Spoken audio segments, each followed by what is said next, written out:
그런 의미에서 과거 멸망당한 역사적 이스라엘의 회복이라는 그런 개념이 이 에스라서 느헤미야서에서 나타난 이스라엘의 개념은, 새 이스라엘의 개념은 그런 역사적 이스라엘의 그 회복이라는 그런 개념으로 존재하는 나라가 아니란 말입니다. 신앙 공동체죠. 그런 의미에서 역사적 이스라엘의 회복이 아니라 영적 이스라엘의 회복, 새 이스라엘, 이런 이름을 붙여줘야 된다는 것이죠. 그리고 그 이스라엘의 회복이라는 것은 이제 영적 이스라엘의 회복인데, 그 영적 이스라엘의 회복은 우리가 이 느헤미야서나 에스라에서 보는 바로 그 남은 자들로 구성되어진 그 영적 이스라엘, 그들로서 전부가 또 하나 아니라는 겁니다. 그들로서 전부가 아니라는 것이죠. 그러면 그들은 뭐냐? 미래에 이루어질 종말론적인 영적 새 이스라엘로서 신앙 공동체의 하나의 그루터기로서, 하나의 전신으로서 태동의 의미를 담고 있다는 것이죠. 이제 이 에스라서와 느헤미야서에서 우리가 확인되는 영적 새 이스라엘 신앙 공동체, 이것이 연장되어질 때에 어떻게 돼요? 그 실체가 나타나게 되는데, 그 실체가 뭐라고요?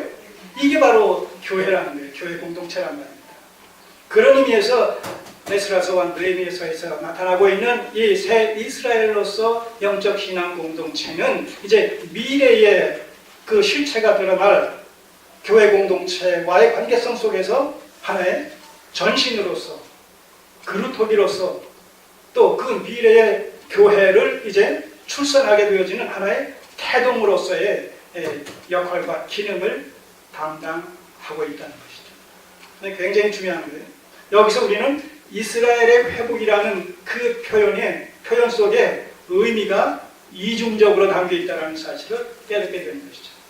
이스라엘 회복, 선지자들의 새 언약 속에 나타난 미래지향적인 이스라엘의 회복이라는 것이 1차적으로는 역사적 이스라엘 백성들 중에 남은 자들로 구성되어진 신앙 공동체라는 개념으로 그 이스라엘이 회복되어지는가 하면, 표면적으로는, 이면적으로는 뭐예요? 궁극적으로는 앞서 예수 그리스도 안에서 구원받은 하나님 백성들, 그들이 진정 누구의 후손이에요? 아브라함의 후손이라고 성경 갈라디아 3장 29절에서 소개하고 있지 않습니까? 바로 그 아브라함의 영적 후손들로 말미암아 구성되어질 미래지향적인 교회의 모습이 그 이스라엘 회복이라는, 회복된 이스라엘이라는 그 표현의 궁극적인 실체라는 거죠. 자, 이런 걸 우리가 보게 되면 참 하나님의 그 계시가, 하나님의 그 계획이, 하나님의 경륜이 세상 역사 속에서 성취되어지는 과정을 보게 되면 참 신명확측하다는 것이죠.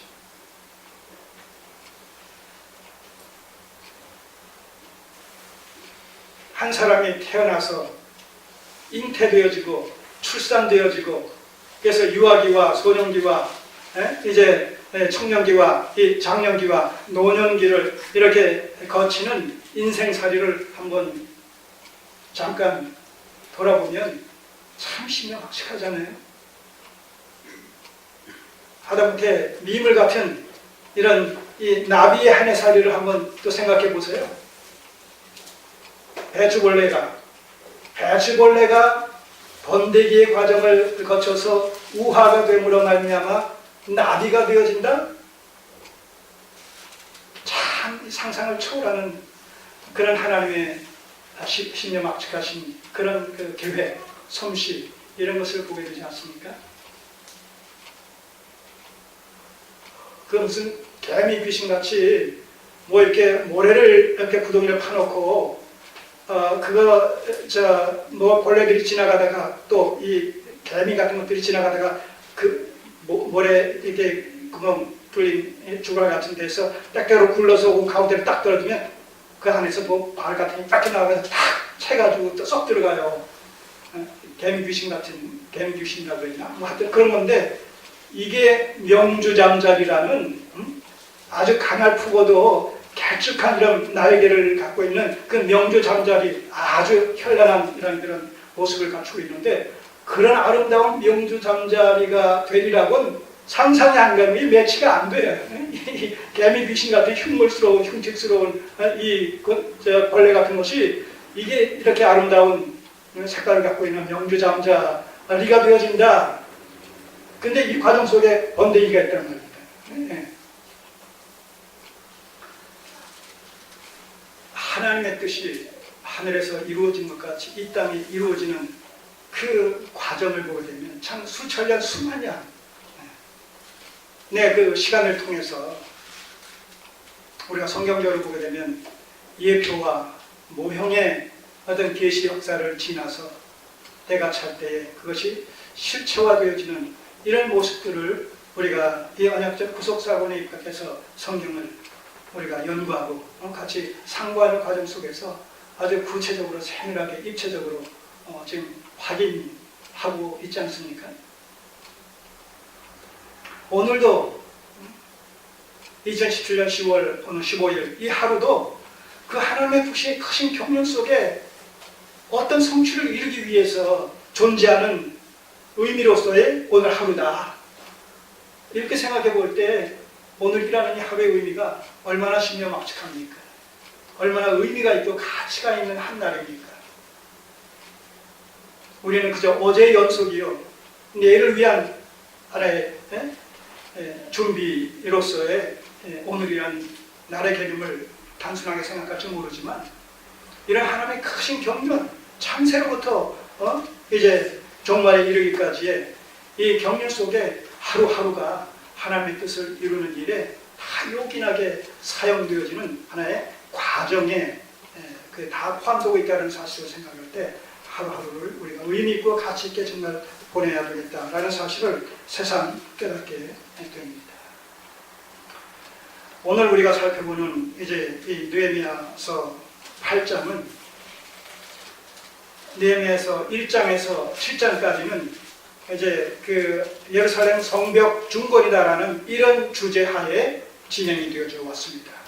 그리고 마침내 6장 15절에서 52일 만에 예루살렘 성벽 중건이 필하게 됐습니다. 맞춰지게 됐어요. 그리고 7장에서는 어떤 사건이라고 그랬어요? 바로 예루살렘의 다른 지역에 살고 있었던 백성들을 10분의 1에 해당하는 사람들을 자원하는 심정으로 선발해서 예루살렘의 주민으로, 예루살렘 백성으로, 예루살렘 주민으로 그렇게 제비를 뽑아 이제 정착을 시키는 이런 내용이 7장의 내용입니다. 자, 그렇게 해서 7장 마지막 절 73절을 보시면 73절을 보시면 이렇게 7장 말미가 마감되고 있습니다.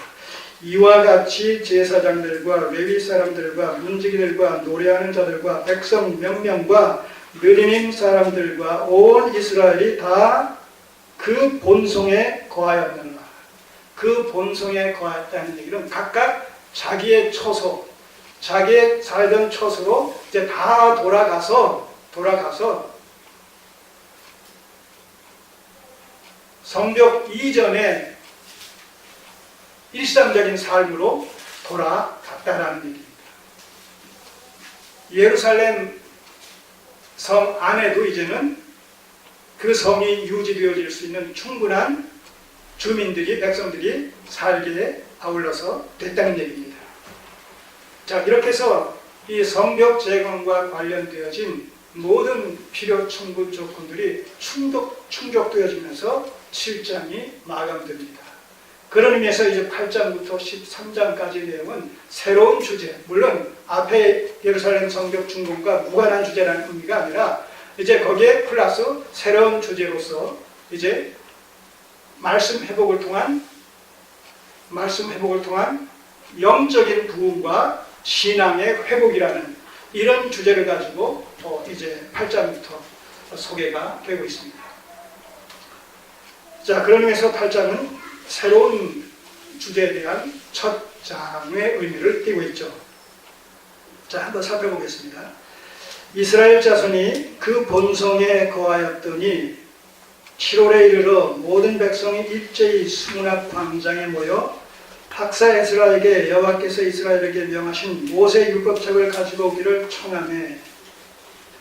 지금 이 느헤미야서 저자 느헤미야는 예루살렘 성벽 중건과 그리고 일부 백성들을 예루살렘 성에 이주시킨 사실을 우리는 지난 시간에 어떤 성격을 띈 사건으로 우리가 해석을 했습니까? 이사야 선지자의 예언 속에 나타난 예루살렘의 회복, 시온성의 회복이라는 이런 그 예언의 성취로서 느헤미야의 성벽 건축에 담긴 의미를, 구속사적인 의미를 우리가 서로 매치시켜서 연결시켜서 살펴봤습니다. 이사야서 44장 26절, 이사야서 44장 26절, 특별히 포괄적인 의미에서 이사야서 44장 36절에 바로 그런 약속의 말씀이, 예언의 말씀이 소개되어 있습니다. 이사야서 44장 26절, 예루살렘과 유다의 멸망을 경고했던 이사야는 또 다른 측면에서 아까 말씀드렸듯이 그 심판의 메시지에 이어서 구원의 메시지, 회복의 메시지를 아울러서 선포합니다. 예언합니다. 그 중에 한 구절인데 26절을 보시면 내 종의 말을 응하게 하며 내 사자의 모략을 성취하게 하며 예루살렘에 대하여는 이르기를 거기 사람이 살리라 하며 유다 성읍들에 대하여는 이르기를 중건될 것이라 내가 그 황폐한 것들을 복구시키리라. 자, 이런 그 예언의 말씀들이 이미 거의 한 200~300년 전에 이 예언의 말씀, 이사야는 BC 700년대의 사람이거든요. 그러니까 지금 이 느헤미야서에서 예루살렘 성복구는 언제 됐어요? 444년이 됐단 말입니다. 그러니까 거의 한 700여 년, 300여 년 이런 그 후의 일을 갖다가 지금 예언을 한 겁니다. 그 예언의 말씀이 한 300여 년 전에 예언했던 예언의 말씀이 300여 년 후에 느헤미야 시대에 이제 예루살렘 성이 중건되어지고 백성들을 이주시킴으로 말미암아 이제 이사야서의 이 예언의 말씀이 그런 식으로 성취가 되어졌단 말이죠. 자, 그러나 느헤미야는 오늘 이 8장 이하에서 말씀의 회복이라는 이런 주제를, 말씀의 회복이라는 이런 주제를 예루살렘 성벽 중건 사건에 이어서 덧붙임으로 말미암아, 소개함으로 말미암아서 예루살렘 중건과 백성 이주로 말미암는 이 시온성의 회복, 이사야 선지자의 예언이 성취되어졌다라는 이 시온성의 회복, 예루살렘의 회복이라는 의미가 단순히 외적인 성벽의 중건이나 또 외적인 백성의 이주나 또는 외적인 스룹바벨 성전의 재건이라는 이 외적이고 제도적이고 가시적인 어떤 조건이 충족되어진 것으로 말미암아 이 시온성의 회복이라는 진정한 의미가 성취된 것이 아니라 이 시온성의 회복, 예루살렘 성의 회복, 유다의 회복이라는 이 이사야 예언의 선지자의 예언의 진정한 의미는 외적인 어떤 제도적인 가시적인 이런 건물이 건축됐다고 해서가 아니라 그 시온성의 진정한 회복의 의미는 바로 내적인 회복, 본질적인 회복, 그리고 그것은 동시에 말씀으로 말미암는 말씀의 본의가 회복되어지고 그 회복되어진 말씀을 순종하는 것을 통해서 말씀의 통치를 받는 이런 모습을 통해서 말씀의 통치가 구체적으로 구현되어지는, 시행되어지는